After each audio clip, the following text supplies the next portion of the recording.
Amin. Belajar Kak.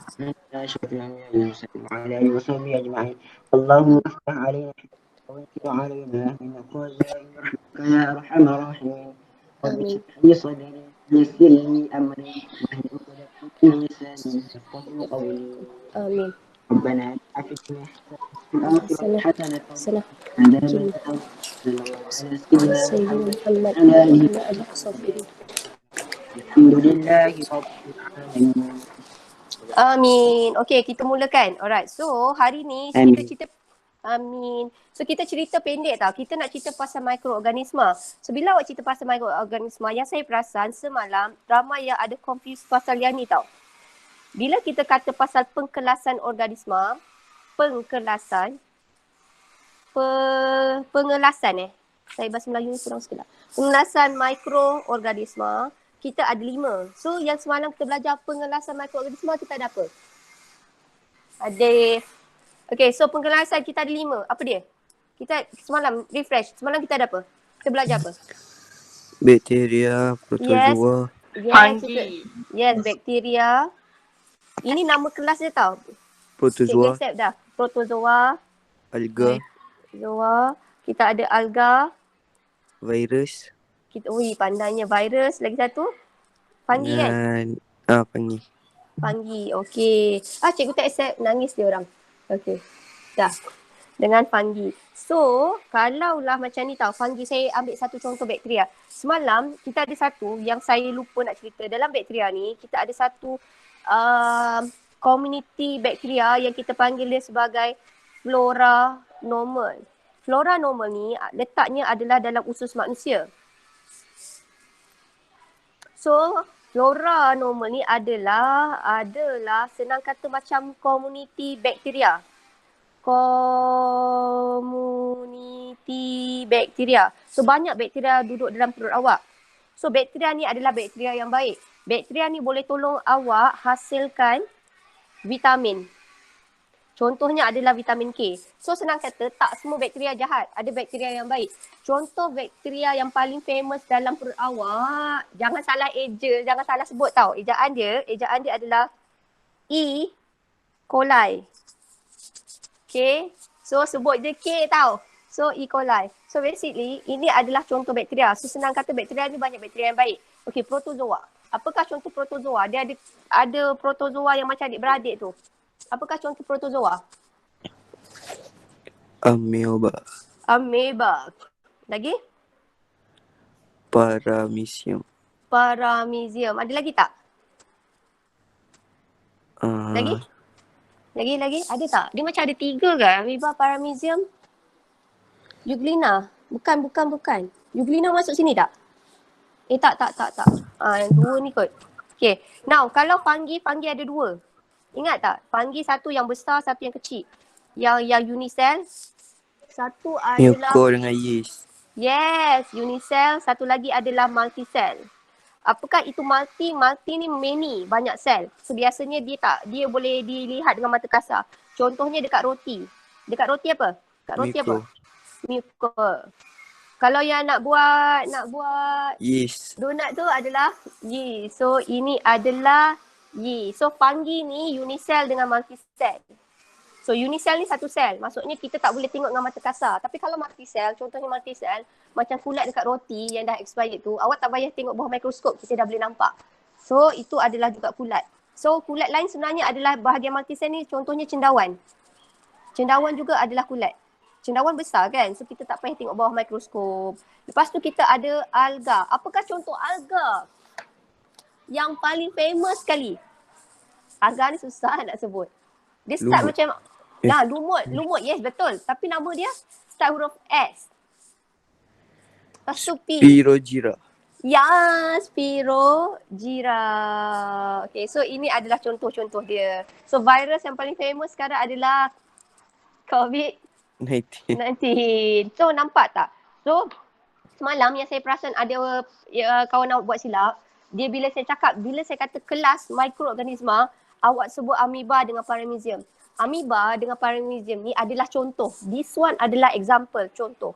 Kalau kita kata kelas mikroorganisma, pengkelasan mikroorganisma, awak namakan yang 5. Kita ada bakteria, kita ada fungi, kita ada alga, kita ada protozoa dan satu lagi kita ada virus. So hari ni kita nak cerita pasal apa? Nak cerita pasal mikroorganisma yang baik dalam hidup kita. Allah, apa saya buat ni? Subhanallah. Sekejap. Okay, so kita nak cerita yang baik saja. So yang baik, senang kata kita nak cakap, okay, aplikasi mikroorganisma ni dalam pencernaan, ni tadi kita dah cakap. Sebab tu kadang-kadang orang minum air bilis.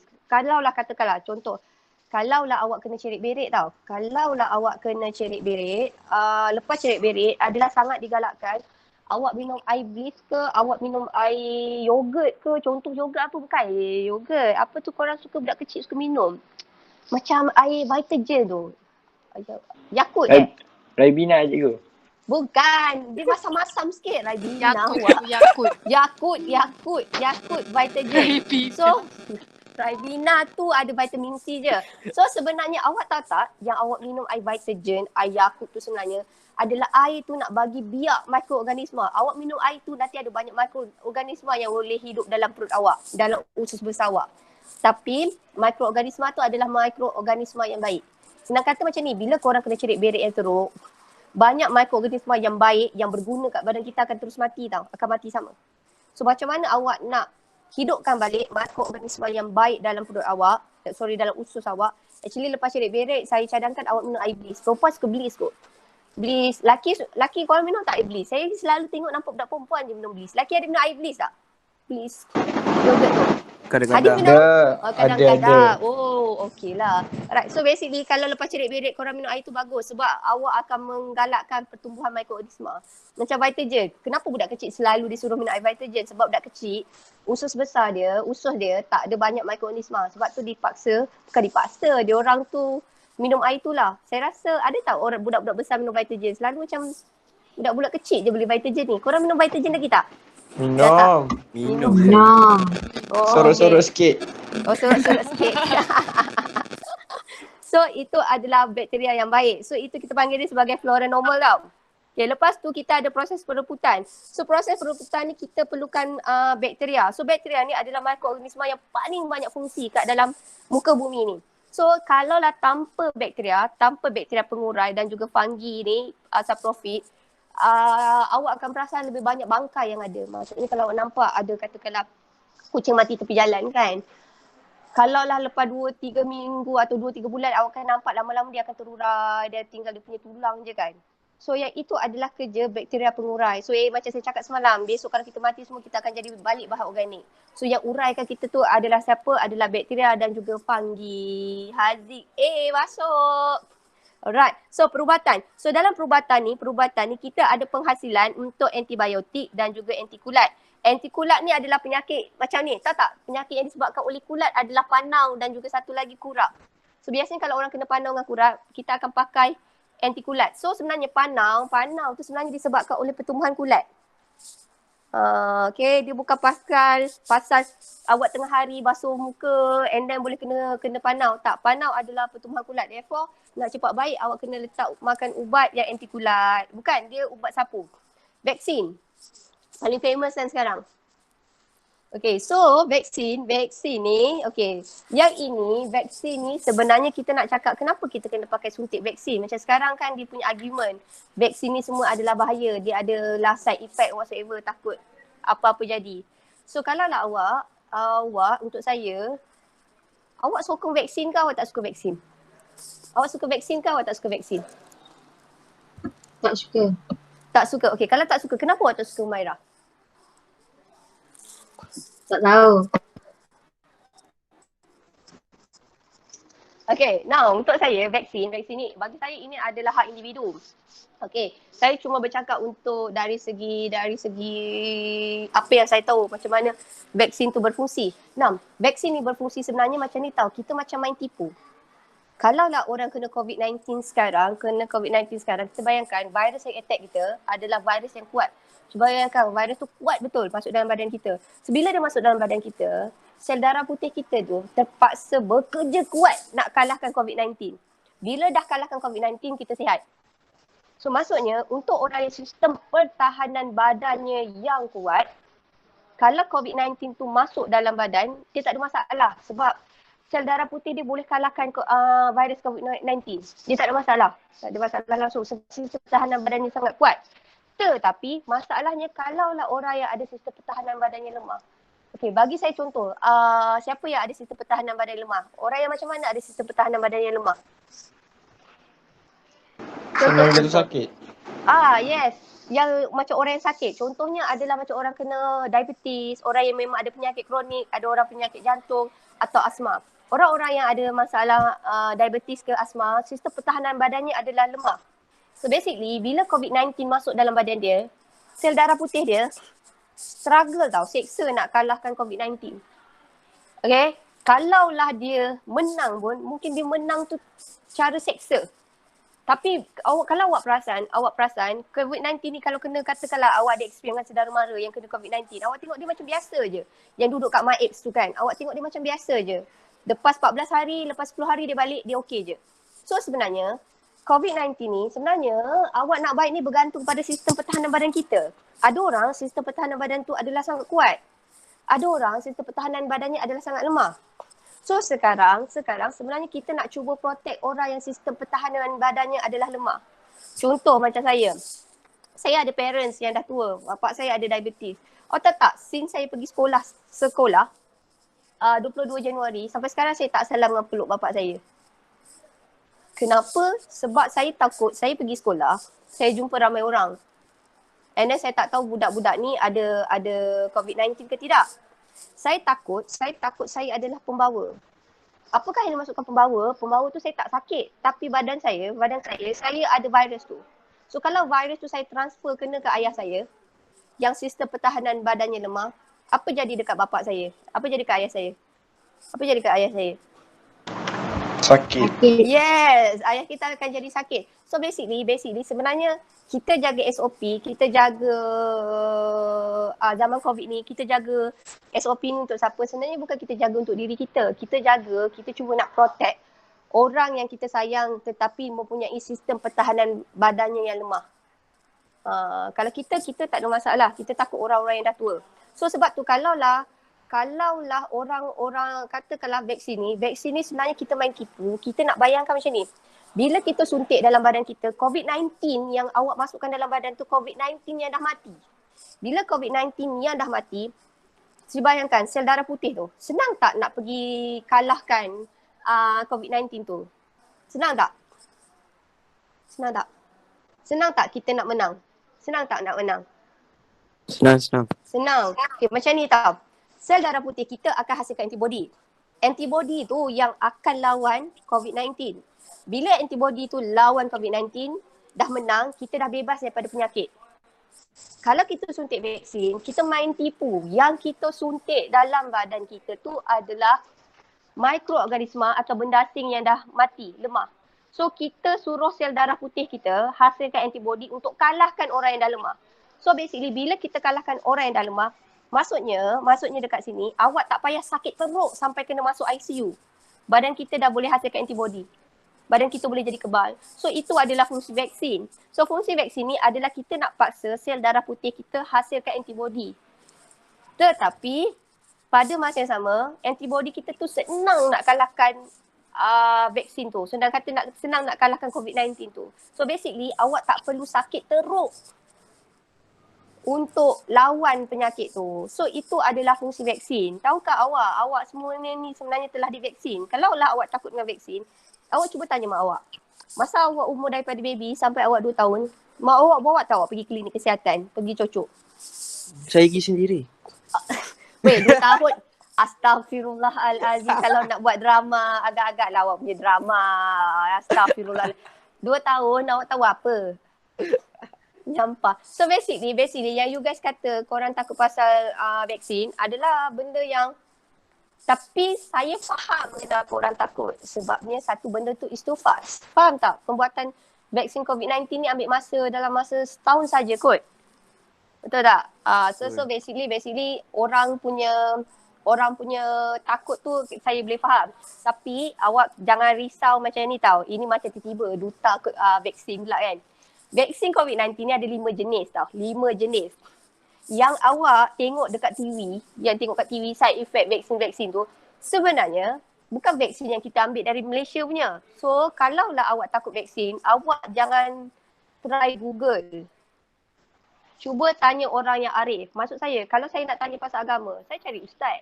Takkanlah saya pergi cari doktor. Kalaulah katakanlah saya nak tanya pasal benda yang saya tak faham pasal agama. Kalau saya tak cari ustaz, kalau saya tak cari ustazah, habis tu saya nak cari siapa? Katakanlah, kalaulah awak cakap, doktor tu dah cerita, ya pasal vaksin semua ni. Lepas tu awak cakap dengan doktor tu, ini semua agenda Yahudi. Awak tak rasa kesian ke kat doktor tu? So basically, maksud saya, kalau ada certain pasal benda ni, awak kena tanya orang yang pakar. Faham tak? Kalau agama, kita pergi cari orang agama.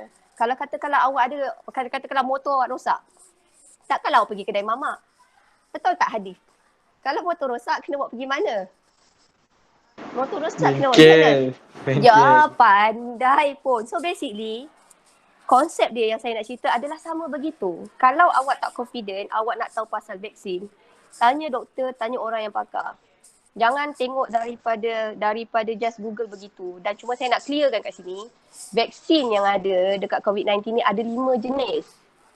Yang kita ambil, Malaysia ambil, kenapa kita ambil lambat berbanding negara lain? Sebenarnya kita Malaysia ni, KKM kita ni, KKM kita dah buat study. Antara 5 jenis vaksin ni, saya dah lupa tau produk dia apa. KKM pilih yang vaksin datang kat Malaysia ni adalah vaksin yang paling kurang sekali side effect dia dekat orang. That is why kita ambil vaksin yang itu.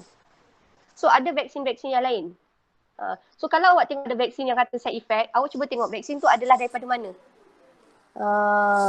Okay. So basically korang kena tahu begitu. So do you understand?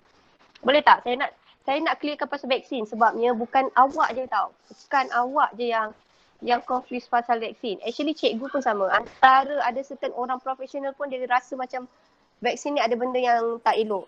Tapi saya terima pendapat orang tu. Cuma macam saya cakap, apa-apa kalau awak tak confident, awak tanya pada orang yang pakar, orang yang arif. Macam saya cakap lagi sekali, kalau awak ada masalah pasal medical, awak kena cari doktor. Kalau awak ada masalah pasal agama, awak kena cari ustaz. So maksudnya setiap orang tu ada pakar dia sendiri. Basically, you have to trust them. Awak kena percaya kat dia orang. Macam itulah, okay? Now, so kita nak cakap dekat sini, ini semalam kita dah cerita. Larutan koenzim. Katakanlah, ni kalau lah awak nak basuh pinggan, awak rasa awak nak basuh pinggan yang mana satu? Awak nak pakai mana? Larutan pembersih ekoenzim ke atau bahan pencuci kimia? Mana satu? Bahan pencuci kimia. Halo, kenapa awak nak pakai bahan pencuci kimia? Sebab ada buih.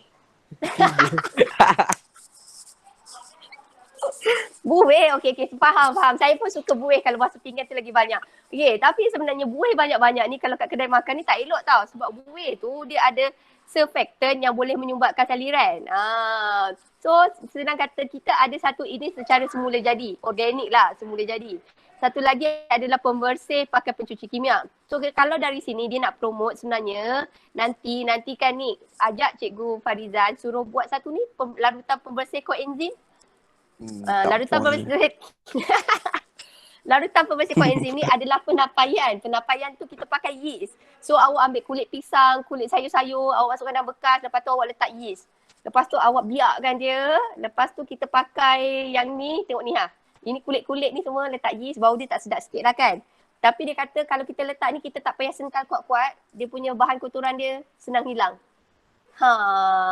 Try lah buat. Nanti saya bolehlah tengok. Okay, so kebaikannya dia adalah mesra alam. So ini adalah bakteria yang dia rawat dibela. Saya rasa orang Jepun suka tau ni. Nama bakteria ni adalah Lactobacillus. Lactobacillus ni sebenarnya ada duduk dalam perut awak. Dalam perut awak pun sebenarnya ada bakteria ni, Lactobacillus ni. So bakteria Lactobacillus ni satu kebaikannya dia merawat sisa kumbahan. Contohnya indah water. Kau tahu tak indah water tu apa? Korang tahu tak indah water tu apa? Pandai. Cuba jadi kalau tak ada indah water. Cuba bayangkan kalau tak ada indah water. Tak ada indah water. Habis lah Water kan? ni tak indah. Kan? So kita nak bayangkan indah water ni dia kan bahan daripada domestik kan, bahan buangan kita tu domestik tu. Indah water tu buat apa? Indah water ni dia akan bagi bakteria dekat dalam bahan buangan kita tu. Bakteria tu akan tukar semua bahan buangan tu kepada bahan yang lebih friendly, tak toksik. Senang kata, apa-apa saja benda yang bahan kumbahan awak tu, okay, dia ada banyak toksik. Tetapi indah water buat apa? Dia rawat. Dia rawat tu maksudnya dengan apa? Dia letak mikroorganisma. Dia letak mikroorganisma dalam bahan kumbahan tu. Kemudian bahan kumbahan tu akan ditukar menjadi kurang toksik.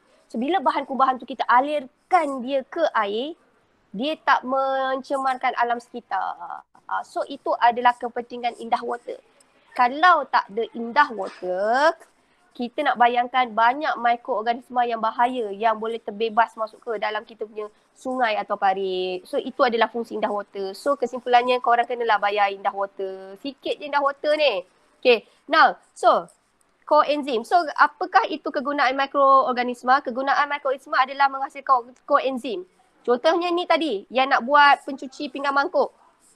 Membersihkan tumpahan minyak. Membersihkan tumpahan minyak ni awak bayangkan dia ada minyak. Lepas tu mikroorganism tu ditambah, dia akan jadikan tumpahan minyak tu kurang bahaya. Lepas tu untuk menghasilkan bioplastik. Apakah itu terbiodegradasi? Apakah itu terbiodegradasi? Kita semula. Kita semula kurang tepat. Saya nak bayangkan ada certain plastik dulu kalau awak ingat plastik Tesco. Apa rasa tak plastik Tesco yang 20 sen dulu dia mudah terurai? Pernah tak perasan? Dia cepat terurai. Korang pernah perasan tak? Ke korang tak kisah? Korang perasan tak ada plastik mak awak mesti kumpul plastik. Perasan. Saya gigi Aceh. Oh pergi Aceh, ya Allah bagus ni kawan awak menjana ekonomi. Okey penduduk tempatan. Okey bagus. Okey now. Okey awak perasan ada certain plastik tu kalau lah saya simpan semua plastik tu kan. Lepas tu bila saya buka ada plastik tu mudah terurai dah tu. Itu adalah plastik terbiodegradasi. Maksudnya plastik tu mudah terurai. Apa bestnya plastik mudah terurai? Kalau untuk awak suka ke plastik mudah terurai? Kenapa plastik mudah terurai ni bagus? Kenapa plastik mudah terurai ni bagus? Kenapa? Sebab dia menjaga alam sekitar. Macam mana boleh menjaga alam sekitar? In a sense of what? Dia tak, Senang nak hapus. dia tak Macam kena plastik tunggu sekarang bertahun-tahun susah nak nanti rebut. reput. Ya Allah bagusnya Abby. Every terbaik Ya. So maksudnya plastik yang macam Tesco tu yang mudah terbiodegradasi tu dia tak ambil masa berjuta-juta tahun untuk mereput. Tapi bukan maksud saya kalau awak ada plastik terbiodegradasi awak buang je dalam parit. Tak apa plastik ni terbiodegradasi so saya boleh buang je dalam parit. Tak boleh lah. Jangan macam tu. Cuma plastik tu lebih mudah terurai. Kenapa kita pakai plastik terbiodegradasi? Sebab yang plastik yang lama tu old school yang Aceh tu. Okay boleh je pergi kedai Aceh tapi bawa lah bakul. Bawa lah plastik sendiri kan. Kedai kat Aceh tu plastik tu dia ambil masa beratus tahun untuk terurai. So kalau plastik tu dibuang kat laut and then ada penyu makan. Penyu tu boleh tercekik. Bunyi cekelakar tapi betul. So macam kenapa kita sekarang cuba kurangkan penggunaan straw. Sebab straw ni pun ada straw yang tak terbiodegradasi. So banyak penyu-penyu atau hidupan akuatik dekat laut tu banyak yang mati disebabkan tercekik straw. That is why kita cuba kurangkan penggunaan straw. Kalau boleh bawa lah straw sendiri. Ada orang yang bawa straw dari besi tu kan. Tapi saya rasa ngilu lah straw gitu. So saya tak suka sangat. Okay now latihan. Saya rasa saya tak nak record lah. Bila record saya rasa hari-hari ni jadi sopan pula. Saya memang sopan lah cikgu. Patut acap pun saya nampak. Ya Allah nampak soleh. Acap. Jangan record lah cikgu. Okay saya dah tak record. Tak. Ni kelas last saya record and then lepas tu saya dah tak record. Okay now. Alright. Right so. Antibiotik. So saya lupa lah nak cerita antibiotik. Antibiotik ni adalah ini adalah pakcik yang mula-mula jumpa antibiotik. Okay, pakcik ni namanya Sir Alexander Fleming. Sir Alexander Fleming ni dia tiba-tiba dia ada jumpa ada satu kulat tu namanya adalah Penicillin notatum. Kulat tu bila lah dia letak dekat something, dekat katakanlah ada bakteria, dia nampak kulat tu dia boleh merencatkan pertumbuhan bakteria ni. So antibiotik ni fungsinya untuk apa? Untuk membunuh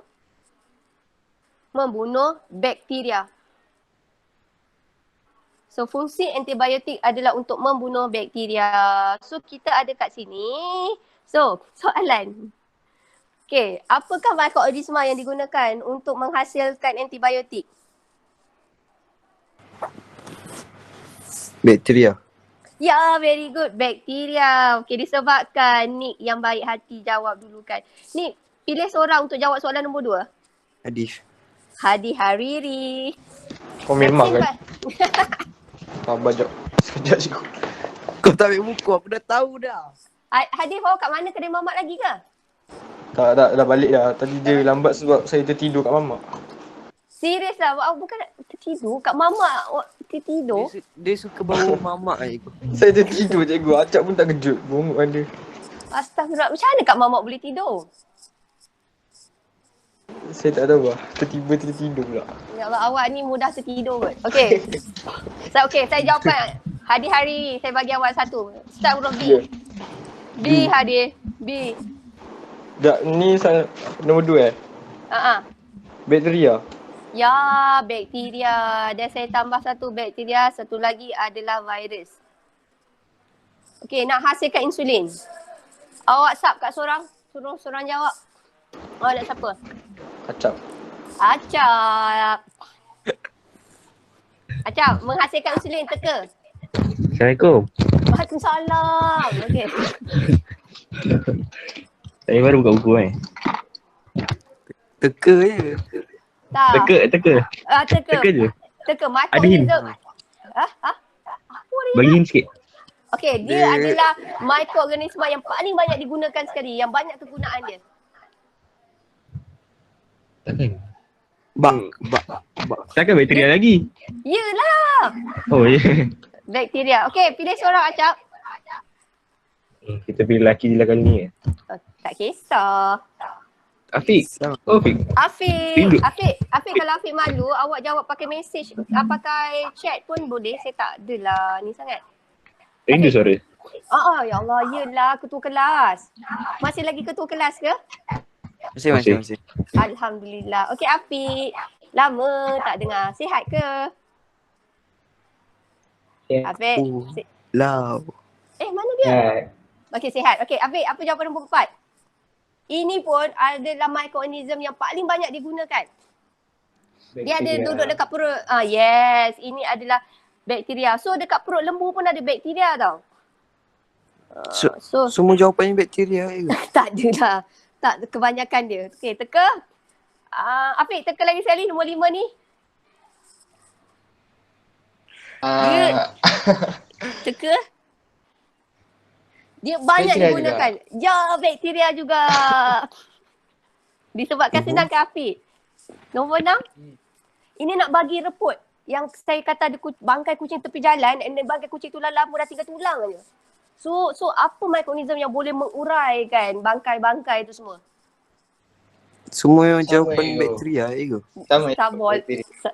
Bakteria. Tapi ada satu lagi. Bakteria ni dia ada geng untuk mengurai. Satu lagi apa? Ada satu mikroorganism tu dia suka makan benda yang dah mati. Dia start huruf F. F. Ya. Lepas tu, lepas tu U. Fungi. Yeah, fungi. Okay. Afiq, pilih seorang Afiq. Saya. Pilih seorang Afiq, anak dara lah Afiq. Yang paling solehah Afiq. Yang paling solehah sekali. Ya. Yes, Luqman. Okay, betul Luqman, fungi. Siapa? Zakira. Zakira. Are you there? Zakira disebabkan Zakira paling solehah.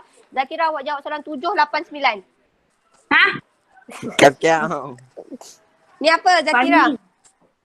Panggil adalah- apa betul? Ini nasib baiklah dia latah cute. Fungi. Ni nak buat ni wine semua tu pakai apa? Penapaian. Fungi tak? Yes, ni fungi sebab dia pakai penapaian. Ini nak buat bag ni dia nak singkirkan lemak ni. Dia tak pakai penapaian. Yang ni tak pakai penapaian. Dia pakai jenis mikroorganism yang paling banyak digunakan. Bakteria. Ya, bakteria. Okay, so Zakira pilih yang paling soleh. Paling soleh. Weh. Paling soleh. Kuzami. Kuzami. Kuzami, ada tak Kuzami? Ada, Kuzami. ada. Ada. Dia ada kat sini tau Kuzami. Serum. Dah. So ini pakai apa kalau ada nama serum lactobacillus ni? Bakteria. Ya, bakteria. Okay, Kuzami pilih seorang yang paling awak rasa paling baik sekali dengan awak. Paling baik Paling baik. Paling boleh diharap. Dafa cikgu. Dafa. Oh, BFF Okay, Dafa, soalan nombor 2. Ini dia pakai penapaian tau Dafa. Dia bau masam sikit. Kalau apa nama dia penapaian, dia pakai apa? Dia dah ada cakap, dah ada jawapan lah. Dafa ada tak Dafa? Ada cikgu, ada. Okay, Dafa. Ini nak buat pencuci pinggan mangkuk secara semula jadi. Dia pakai apa? Kita tambah mikroorganism apa? Dia pakai konsep penapaian. So, pakai apa Dafa? Dia ada dalam soalan tu Dafa. Kalau ada awak baca, awak boleh tahu jawapannya apa. Ekoenzim cikgu. Apa dia? Tak, nama mikroorganisma. Nama mikroorganisma ni Dafa, dia ada, dia punya jawapan ada kat buku tau. Dia ada 3 pilihan. Saya bagi awak 3 pilihan tau Dafa. Fungi, bakteria, virus. So jawapan nombor 2 ni awak teka apa? Fungi, bakteria atau virus?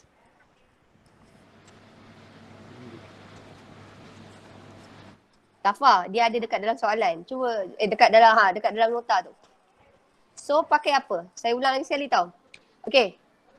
Fungi, bakteria, virus. So, yeast ni sejenis apa? Saya bagi satu hint. Yeast sejenis apa? Fungi ke, bakteria ke, virus? Fungi. Ya. Okay, Dafa pilih. Pilih seorang yang paling soleh kat mata awak. Soleh. Ni lah cikgu. Ni, Allah, ni soleh. Ni tadi plastik tau, yang boleh mudah terurai. Kita Apa? pakai apa? Nik soleh. So, ini plastik, bioplastik yang mudah terurai tu kan. So, kita pakai mikroorganisme apa untuk buat plastik yang terbiodegradasi ni? Bakteria. Ya, very good. Bakteria. Okay, so awak pilih pula perempuan yang paling bersopan santun pula, Nik. Gelak dia. Nisa. Nisa. So Nisa, nombor 4. Apakah jawapannya? Bakteria. Ya, bakteria. So, senang je kan jawapannya. Jawapannya semua adalah bakteria. So, itu sahaja. Kita hari ni cerita yang baik-baik sahaja. Esok kita baru cerita benda yang tak baik sikit. Tapi besok saya tak ada kelas. Saya ada kelas. So, besok saya bagi awak quiz Google Form je. Boleh tak? Saya bagi quiz Google Form je. Sebab besok Boleh. ada ulang kaji.